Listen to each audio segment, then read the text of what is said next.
Bonjour et bienvenue sur Couleur Papier, c'est toujours avec grand plaisir que je vous retrouve aujourd'hui.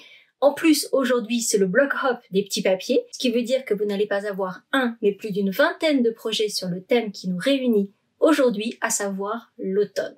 Pour ma part, je vous ai préparé un projet un peu différent de ce dont j'ai l'habitude, puisqu'il s'agit d'un album, à moins que ce ne soit un herbier, un travel book. C'est vous qui allez choisir ce à quoi vous allez destiner ce joli carnet que nous allons complètement confectionné de A à Z ensemble avec une reliure un petit peu particulière. Et c'est donc ce projet que nous allons réaliser ensemble aujourd'hui.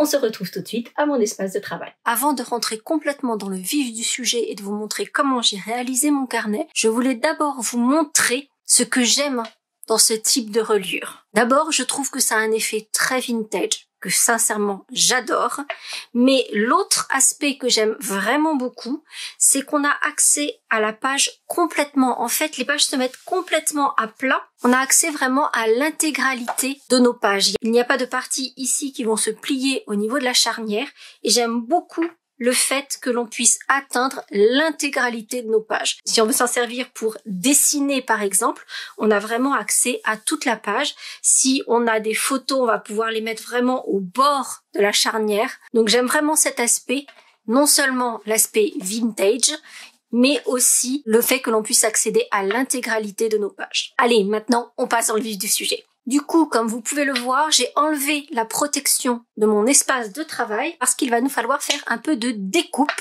au cutter dans du carton. Alors c'est du carton relativement fin, il doit faire à peu près 1 mm, 1 mm et demi d'épaisseur. Et en fait, pour cela, je recycle les cartons qui maintiennent vos papiers. Donc par exemple, quand vous achetez nos papiers métallisés, nos papiers à paillettes, ces papiers sont maintenus par une feuille de papier cartonné.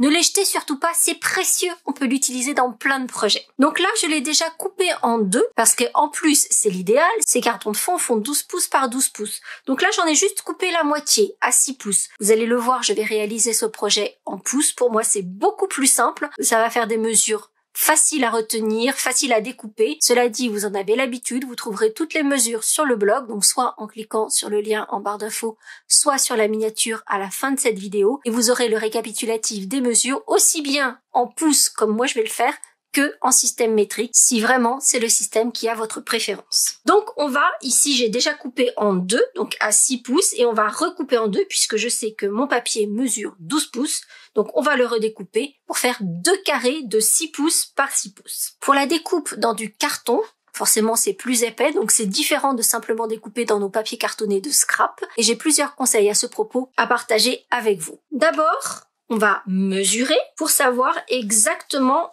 où découper. Donc moi j'aime bien dessiner le trait, comme ça je sais exactement où je vais.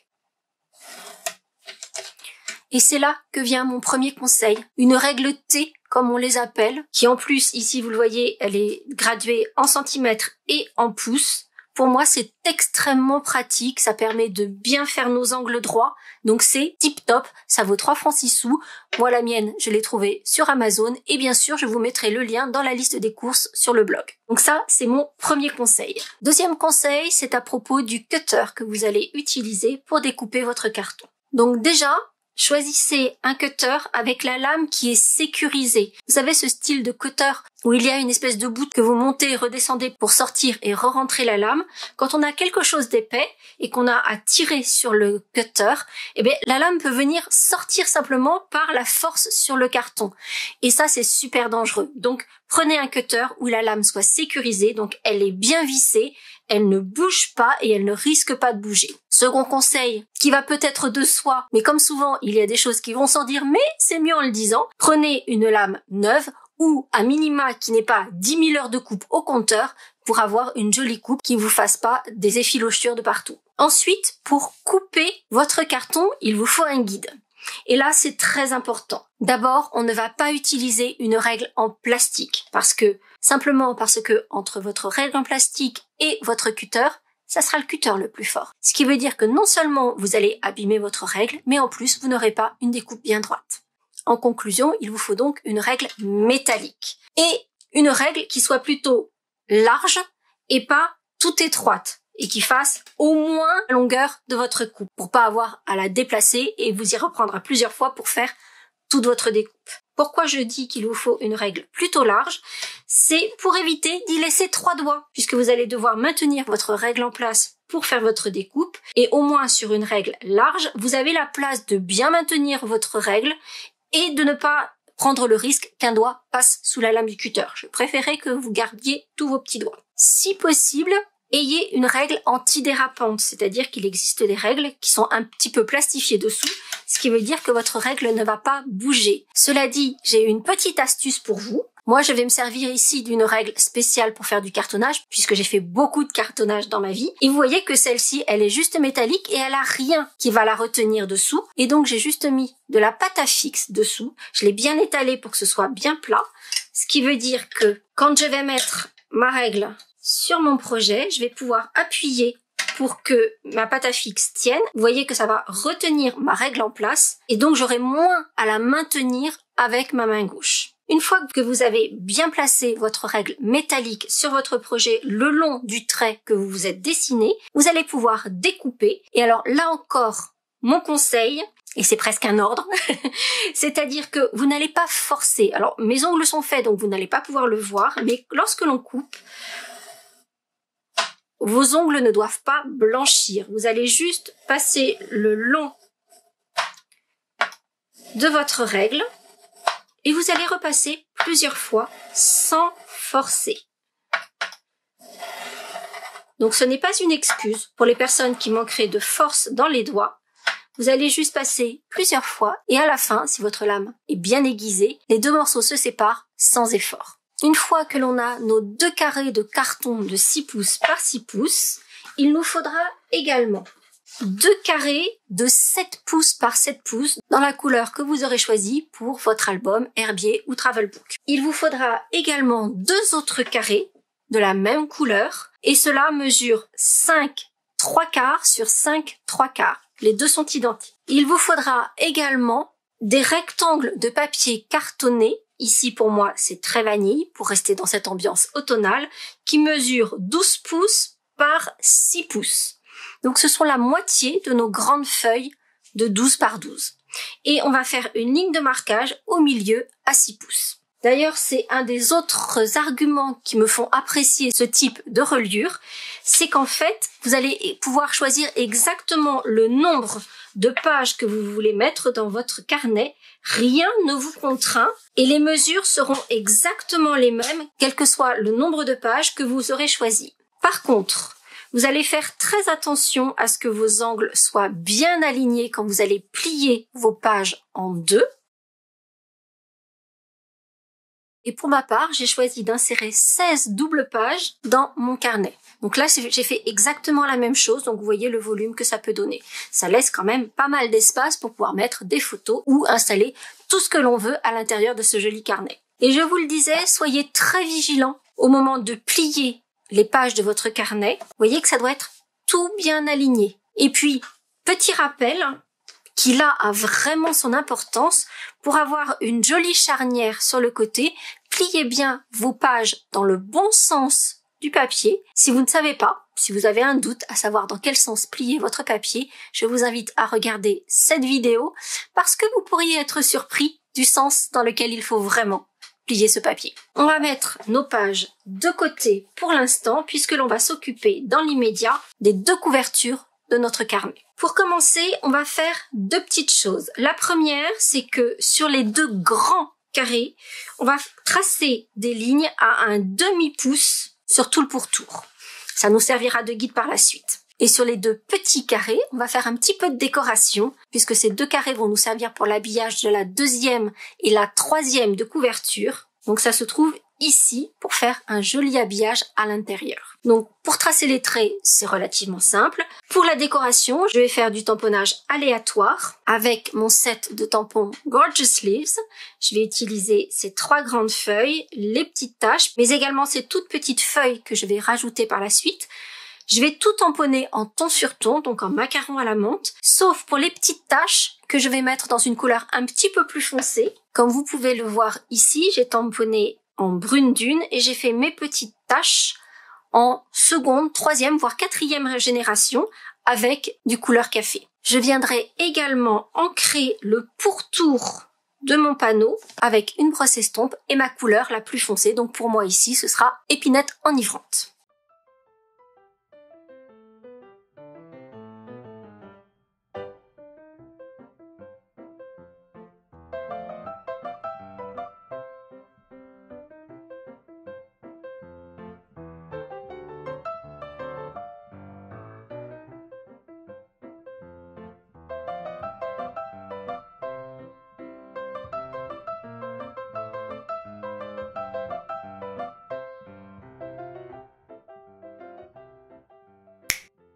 Les panneaux décoratifs de mes couvertures sont maintenant prêts.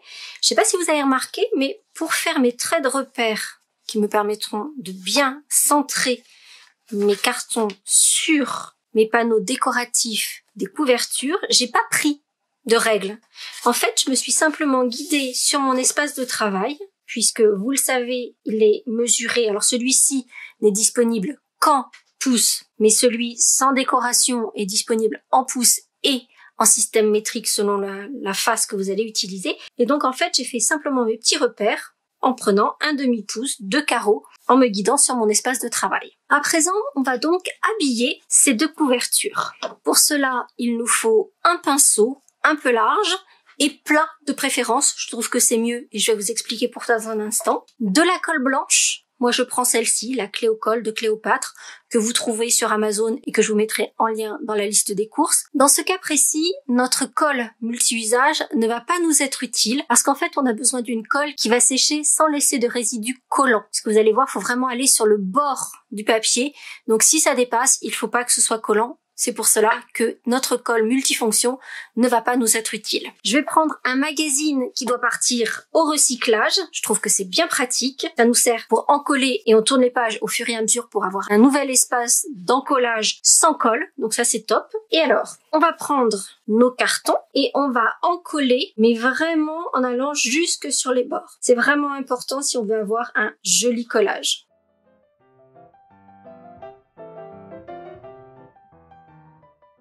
Étalez bien pour avoir une couche fine et homogène de colle et on va coller notre carré sur les repères que l'on s'est fait, ce qui va nous permettre de bien le centrer.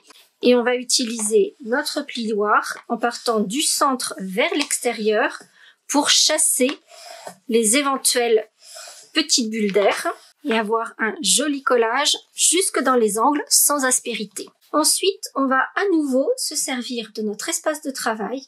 Je vais tracer une ligne droite, peu importe où, une ligne droite. Je vais placer ma couverture en mettant les angles de mon carré sur cette ligne droite. Je vais mettre un poids dessus pour que ça ne bouge pas.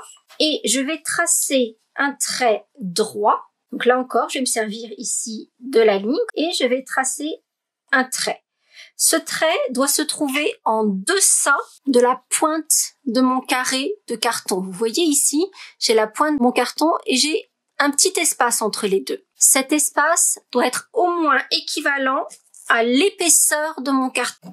C'est-à-dire que si je place le même carton sur mon trait, vous voyez qu'on voit apparaître le trait. Donc, je dois être juste un peu en deçà de l'épaisseur de mon carton. Et on va répéter l'opération sur les 4 angles, puis on va découper ces angles que l'on vient de dessiner.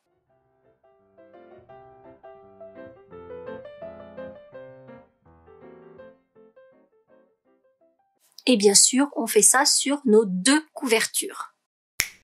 À présent, on va remborder les côtés et on va recouvrir l'intérieur. Mais avant cela, il va nous falloir faire les petits trous qui nous permettront ensuite d'assembler notre carnet. Très clairement, ces petits trous, c'est vous qui choisissez comment vous voulez les faire et combien vous voulez en faire et comment vous voulez les espacer. Vous pouvez les faire tous les inches par exemple, ou n'en faire que 2 et 2. C'est vraiment vous qui choisissez. J'aurais pu en faire un au milieu supplémentaire. Voilà, c'est vraiment vous qui choisissez. Moi, dans mon cas, j'aime bien ces 2 groupes de 3. Je trouve que ça contribue à l'effet vintage. Et donc, on va faire ces repères à un demi-pouce des extrémités et tous les demi-pouces, donc à un demi-pouce, un pouce et demi, de part et d'autre. Et je les ai faits à un demi-pouce de la bordure de la charnière. En conclusion, je vais faire un petit trait de chaque côté à un demi-pouce. Je vais tirer un trait complet. Et ensuite, le long de ce trait, je vais faire une marque à un demi-pouce, un pouce et un et demi. Et la même chose de l'autre côté et sur les deux couvertures, évidemment. Une fois que ces repères sont faits, donc les repères où je vais mettre mes points de charnière, je vais prendre soit un bloc de mousse, soit un morceau de carton ondulé que je vais recycler et je vais percer les endroits de ma charnière. Comme je préfère que ça ne fasse pas des petites bosses, vous voyez, comme ça fait ici, du coup, je marque doucement d'un côté et ensuite je reviens sur l'extérieur et je marque correctement, comme ceci. Ensuite, toujours avec mon outil touche à tout, mais cette fois-ci avec l'outil stylet, le plus petit des deux, puisque vous en avez deux pointes, une grosse et une petite. Donc là, je prends la plus petite des deux et je vais simplement appuyer sur le pourtour de mon carton.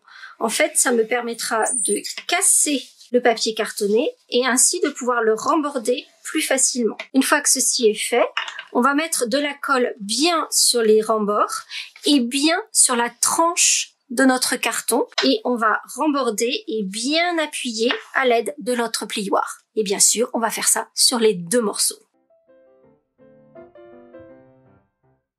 Si, comme je l'ai indiqué, vous avez découpé vos angles un peu en deçà du carton, votre rembord va très légèrement dépasser du carton.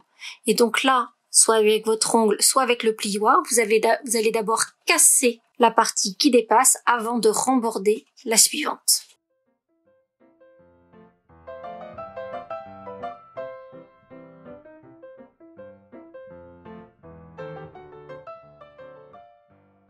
Et voici donc ce que l'on doit obtenir avec nos petits trous qui nous serviront par la suite pour la charnière. Pour finir le gros œuvre de nos couvertures, on va maintenant coller l'intérieur que l'on a décoré sur cette couverture en la centrant correctement et on viendra repérer à nouveau les petits trous puisque ici ils vont être recouverts, donc il faut les voir à nouveau. On va les repérer avec notre poinçon. Et dernière étape, on va venir apporter de l'ancrage sur les côtés, comme je l'ai fait tout à l'heure sur les panneaux décoratifs de l'intérieur de nos couvertures, pour donner cet aspect un peu vieilli, un peu vintage à notre couverture.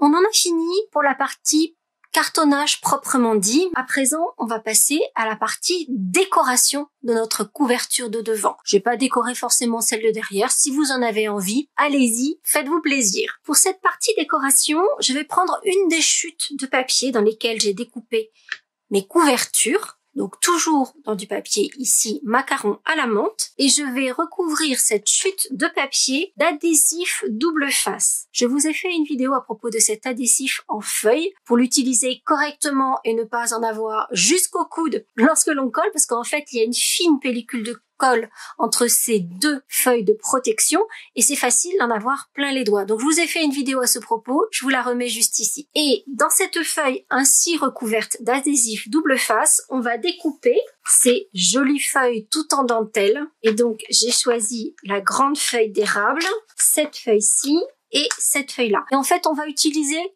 tout l'espace que l'on a. Vous allez avoir au moins 3 exemplaires de chaque et certainement 1 ou 2 exemplaires en plus. Ce qui veut dire que grâce à notre adhésif double face, toutes ces feuilles vont devenir autocollantes. Et ça va être génial et ça va vraiment nous aider. Et pendant qu'on sera en train de découper toutes ces feuilles, on en profitera pour découper également, toujours sur du papier recouvert d'adhésif double face pour plus de facilité, et avec notre set de die alphabet à loisir, les lettres de l'étiquette que l'on mettra par-dessus. Moi, j'ai choisi d'en faire un album photo, donc c'est pour ça que j'ai marqué souvenir, mais vous pouvez choisir tous les messages que vous voulez pour intituler votre carnet. Par la magie du montage, mes petites feuilles et mes lettres sont toutes découpées. J'en ai gardé cependant deux de côté, une feuille et une lettre, parce que sur ces éléments également, on va apporter un petit peu d'ancrage pour donner du relief et qu'elles ressortent joliment sur notre carnet. Donc sur nos feuilles, on va juste sur l'extérieur uniquement apporter un petit peu de cet ancrage, toujours en épinette enivrante. Je trouve que c'est plus joli de prendre une couleur un peu contrastante. C'est-à-dire que je l'ai pas fait en ton sur ton, comme vous pouvez le constater. J'ai choisi une couleur plus foncée, comme je l'avais fait pour mon exemplaire en brune dune. J'avais choisi du couleur café et je trouve que ça ressort davantage. Pour les lettres, histoire de ne pas s'en mettre partout, je vais maintenir ma lettre avec mon poinçon et apporter ce petit peu d'ombrage. Pour l'instant, je ne vais utiliser que mes feuilles. Je vais prendre le carton qui va me servir de couverture, m'équiper de mon plioir, et puis je vais poser mes feuilles au gré de mes envies, en les faisant bien sortir du cadre, et on viendra ensuite recouper les petits morceaux qui peuvent dépasser. Et ça va être extrêmement facile à coller, puisque toutes mes feuilles sont devenues autocollantes.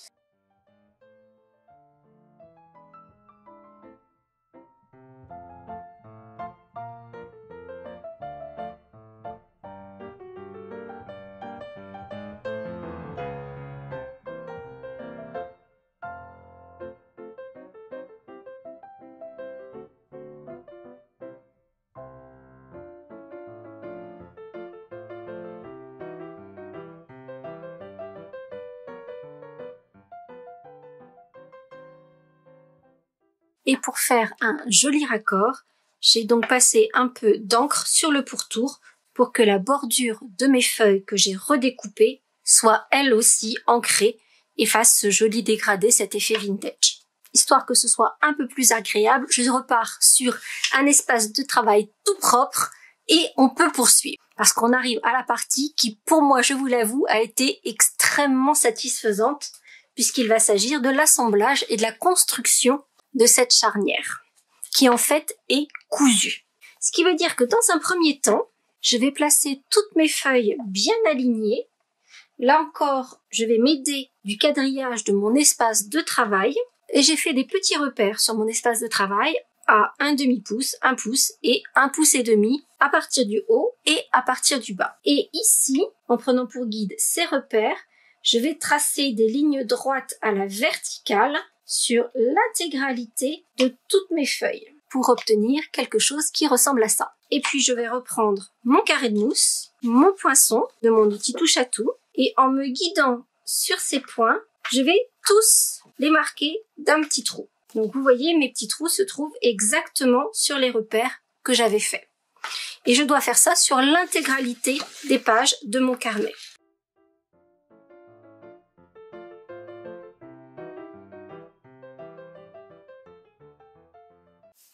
Une fois que toutes les pages de votre carnet sont percées, donc ce qui va faire joli, c'est qu'elles soient bien alignées. On va pouvoir passer à l'assemblage. Tout d'abord, il vous faut une aiguille avec un chat assez gros, de la ficelle. Sur mon prototype, j'avais utilisé du coton perlé et c'est du coton perlé numéro 8 si je me souviens bien et je trouve que c'est un petit peu fin. Donc vous pouvez utiliser du coton perlé mais choisir au moins du 5 parce que là je trouve que ça fait un petit peu fin. Et d'ailleurs, c'est ce qui m'a valu le fait que en tirant, en serrant mes points, et bien du coup j'ai un peu déchiré mes pages. C'est la raison pour laquelle j'ai mis ce renfort sur ma première page. Mais vous voyez que du coup il y a toujours moyen de rattraper les choses. Donc ici j'ai choisi une ficelle un peu plus épaisse. C'est quelque chose qui traînait dans mon atelier. Je ne peux pas vous dire de quoi il s'agit exactement. En fait, le principe c'est qu'il faut une ficelle un petit peu épaisse ou un fil un peu épais et tant qu'à faire qui ne va pas trop s'effilocher au fur et à mesure des passages parce que vous allez le voir, il y a quand même pas mal de passages pour créer toute cette structure. Et vous voyez qu'il en faut assez long puisqu'en fait c'est un seul fil qui va faire toute cette couture. Donc la question est de savoir quelle longueur de fil je dois couper. Eh bien c'est simple, vous allez calculer la hauteur de votre carnet et vous allez la multiplier par le nombre de pages. Et puis vous rajoutez un peu de centimètres supplémentaires, histoire de ne pas être à court en cours de construction de votre carnet. On va commencer par faire un joli nœud au bout de votre fil. Si comme moi vous avez un fil un peu épais, un seul nœud suffit. Inutile d'en faire 12 l'un sur l'autre. En revanche, si vous prenez un fil plus fin, doublez ou triplez votre nœud pour s'assurer qu'il ne passe pas à travers vos trous. Et on va commencer par la fin et on va rajouter nos pages jusqu'à la couverture. Donc pour l'instant, la couverture, on la met de côté et on va prendre notre couverture de fond sur laquelle on va poser notre première double page. Dès le premier point, j'ai en fait changé mon fusil d'épaule parce qu'en fait, le fil que j'avais choisi était beaucoup trop gros et abîmait beaucoup trop mon papier. Et finalement, je pense que notre ficelle à rôti va être parfaite et a le bon diamètre pour ça. Je prends ma première feuille, je vais faire un nœud à l'extrémité de mon fil. Il doit venir, hop, juste comme ceci. On va ensuite placer notre couverture et notre feuille l'une sur l'autre et sur l'extérieur, passer dans le trou, dans le premier trou que l'on a fait sur notre couverture. On aligne le tout bien correctement et on va repasser dans le premier trou de la première feuille. Puis on va aller chercher le second trou. Il faut serrer vos poings, mais gentiment, pas trop, sinon on risque d'abîmer notre papier, et le faire au fur et à mesure. Et à nouveau, on va aller passer l'aiguille, cette fois-ci, sur le second trou de la charnière, sur la partie couverture. Le fil de couture doit revenir entre les deux feuilles, donc entre la couverture et la première feuille. Et à nouveau, on serre gentiment et on va revenir, là encore, à l'intérieur du premier feuillet pour aller chercher le troisième trou et on va faire ça jusqu'au bout. Ce qui veut dire que sur le point suivant, le fil va faire tout un chemin entre le troisième et le quatrième trou.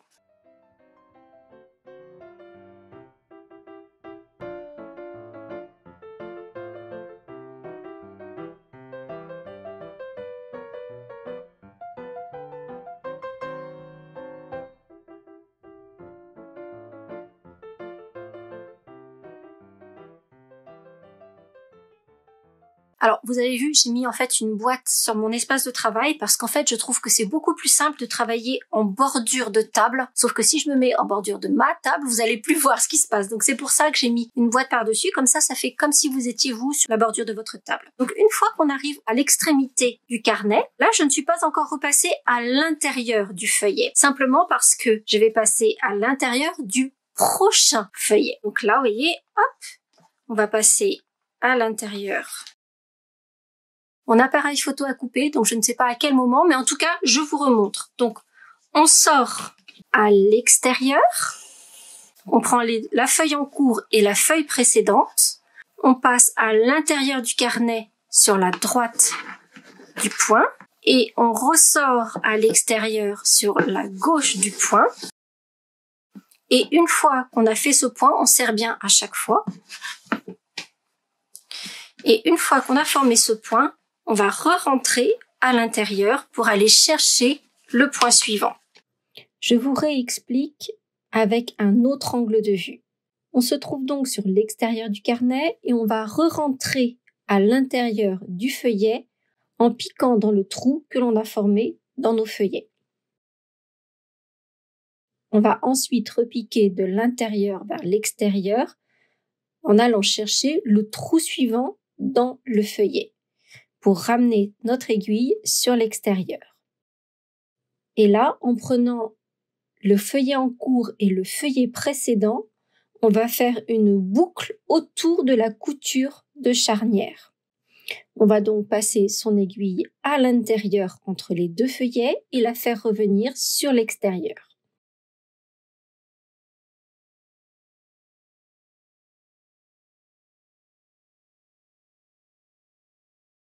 Puis, on re-rentre dans le feuillet par le même trou d'où l'on vient de sortir. Pour aller rechercher le trou de charnière suivant. Et on va ainsi monter toutes nos pages.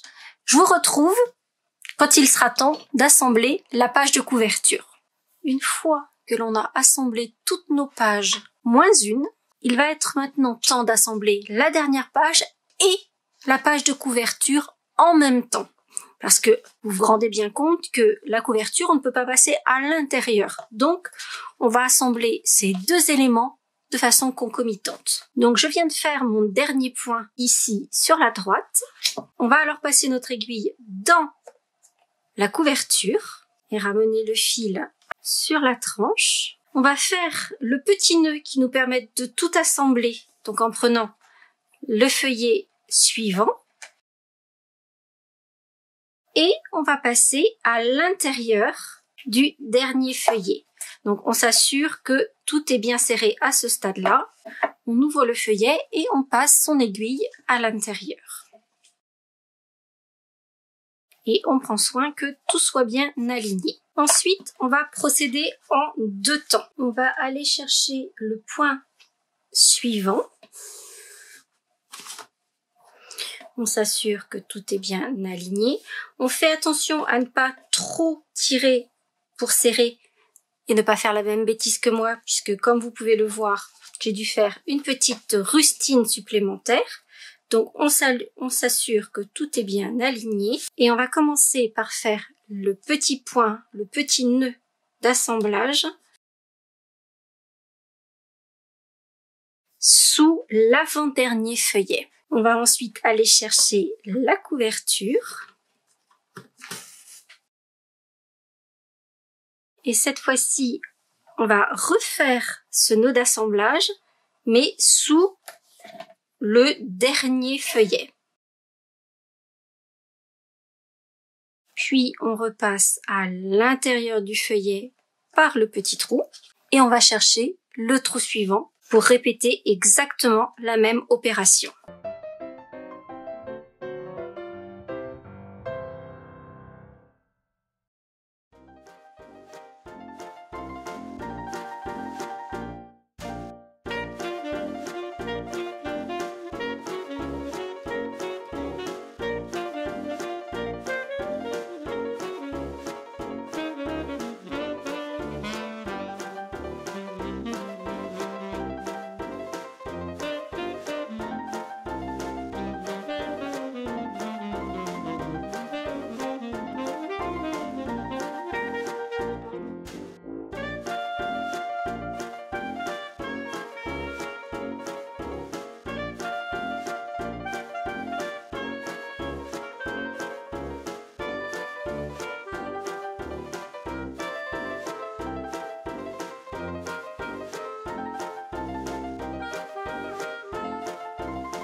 Une fois qu'on est arrivé au bout, on va repasser à l'intérieur, donc toujours par le petit trou qu'on a fait dans nos feuillets.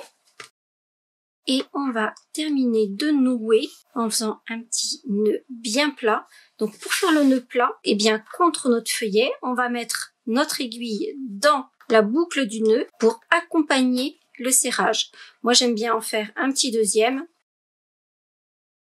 Et à ce stade-là, je peux couper. Et notre carnet est à présent complètement monté. Toutes nos pages ont été assemblées. Je vous mettrai juste ici le temps qu'il m'a fallu pour tout confectionner, sachant que je pense que j'ai été plus rapide pour mon prototype parce que très clairement c'est beaucoup plus simple de le faire quand il n'y a pas la vidéo. On pourrait très bien en rester là et avouer que ça fait déjà un très joli carnet, mais on va mettre notre grande étiquette parce que j'ai aussi des petits détails à partager avec vous à propos de cette étiquette. Puisqu'en fait, il ne vous aura probablement pas échappé que nous n'avons pas ce type d'étiquette dans notre collection chez Stampin' Up. On en a pourtant plein des étiquettes. Mais des grandes étiquettes comme ça, aussi longues, avec un petit trou de chaque côté, on n'a pas. Mais nous avons la collection étiquette pour tous les goûts et nous avons cette étiquette-ci. Et en fait, on va la découper en deux parties. Donc vous voyez, c'est cette étiquette que j'ai redécoupée en deux fois, sachant que pour ma première découpe, j'ai placé la plaque de ma machine de découpe partiellement, c'est-à-dire que je n'ai pas couvert le bas de mon étiquette. Donc en fait, j'ai que cette partie-là qui a été coupée. Puis j'ai replacé mon étiquette dans l'autre sens, dans la continuité de cette première découpe. Et cette fois-ci, j'ai déplacé pour ne couper que l'autre côté et ainsi obtenir une grande étiquette. Et ainsi, avec ce die, j'obtiens cette grande étiquette à double embout qui va pouvoir se placer joliment sur mon carnet. Vous vous souvenez qu'on a déjà découpé toutes les petites lettres du mot que l'on va pouvoir placer sur cette étiquette, probablement le thème de notre carnet. Moi, ce que j'aime bien faire en général, là j'ai repris le mot souvenir, mais ce que j'aime bien faire en général, c'est d'abord placer mes lettres, ce qui me permet de voir comment les espacer. Et j'aime bien ne pas complètement les aligner les unes à côté des autres, mais les mettre un petit peu comme ça, en bazar. Je trouve que ça donne un effet un peu fun.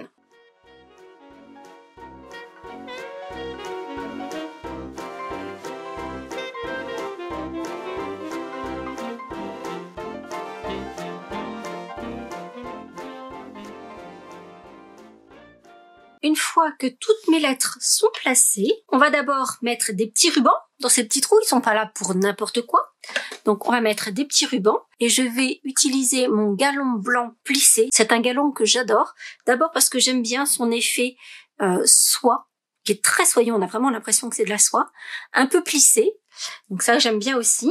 Et puis ce que j'aime bien surtout, c'est qu'il fait des super jolis nœuds et qu'on va pouvoir le colorier de toutes les couleurs selon nos besoins. Donc moi, j'utilise mes Stampin' Blends. Donc là, je prends le plus foncé dans le cas présent. Et je vais juste pouvoir apporter de la couleur sur mon ruban. En plus, avec les Stampin' Blends, du coup, ça va être très rapide à sécher, parce qu'on peut le faire aussi avec nos pattes d'encre, un doigt éponge par exemple. Mais avec les Stampin' Blends, l'avantage, c'est que ça va sécher très rapidement. Je vais ensuite passer chacun de mes rubans dans les ouvertures de l'étiquette. Alors, ce qui est chouette, c'est que ce ruban, il est tellement souple qu'il n'y a même pas besoin de mettre ne serait-ce qu'un point d'adhésif pour qu'il reste en place. Il va vraiment, on va le resserrer et il va vraiment prendre sa place impeccablement et ne plus bouger. Je vais faire la même chose de l'autre côté et puis je vais utiliser des Dimensional pour ensuite la placer sur la couverture de mon carnet.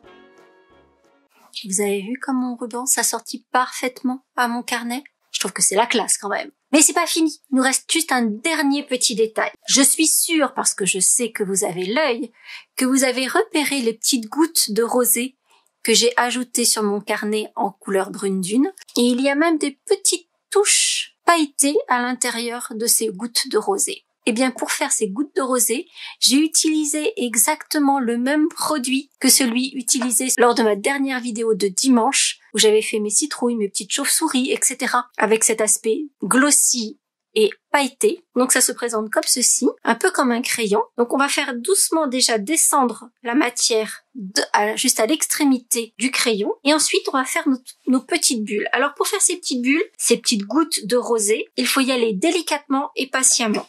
C'est-à-dire qu'on va faire descendre la matière sur notre projet, former la petite bulle, mais c'est un peu collant cette matière, donc ça va faire des fils et on va gentiment les enrouler pour que ça vienne par-dessus. Et un peu comme les macarons, on va donner un petit coup pour qu'elle s'asseye correctement et que ça fasse un joli bombé. Et on va pouvoir faire aussi bien des très grosses bulles que des plus petites. Et vous voyez, lorsque le Crystal Effect vient tout juste d'être posé, il a cet effet un peu blanchi, blanchâtre, alors qu'une fois qu'il aura bien séché, donc laissez-lui bien le temps de sécher. N'essayez pas de mettre vos doigts dessus pour voir si c'est sec. Laissez sécher. Il faut bien au moins 2 heures, je pense. Et vous voyez que ça va vous faire des jolies gouttes de rosée. Et là, elles sont complètement dures, mais elles restent vraiment en relief et c'est ce que j'aime avec ce produit. Et on va pouvoir faire aussi bien des très grosses gouttes que des toutes petites.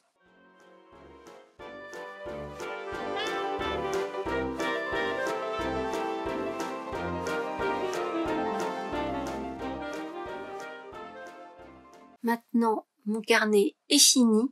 Il ne lui reste plus qu'à gentiment sécher. Vous l'avez vu dans le titre de cette vidéo, mais pourtant, je ne crois pas vous l'avoir dit à haute et intelligible voix. Ce type de reliure est appelé reliure copte. donc avec ces points sur le côté. Il existe plein d'autres types de reliures et je me demandais si éventuellement ça vous intéresserait que je vous fasse une série de vidéos sur les différents types de reliures, que ce soit pour faire des carnets, des albums ou quoi que ce soit.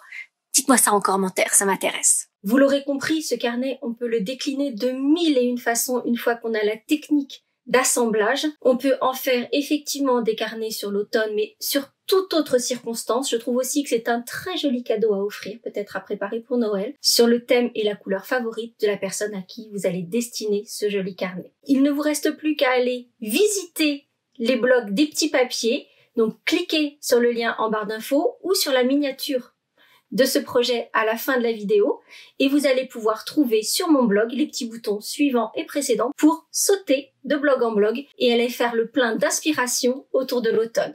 J'espère en tout cas que la promenade et ce projet vous auront plu. Si c'est le cas, vous n'hésitez pas à mettre plein de petits pouces en l'air et on se retrouve très vite pour de nouvelles aventures créatives. À très bientôt. Pour en savoir plus sur ce projet, les dimensions, mais aussi la liste des courses du matériel que j'ai utilisé, rendez-vous sur le blog en cliquant juste là sur la photo. Si ce projet vous a plu et que vous avez envie d'en découvrir d'autres, celui-ci devrait également vous plaire. Et si ce n'est pas déjà fait, n'hésitez pas à vous abonner à ma chaîne en cliquant sur ma bouille. Vous pouvez également activer les notifications en cliquant sur la cloche et ainsi être informé de chaque nouvelle vidéo. Ça ne coûte rien et ça fait plaisir. À bientôt!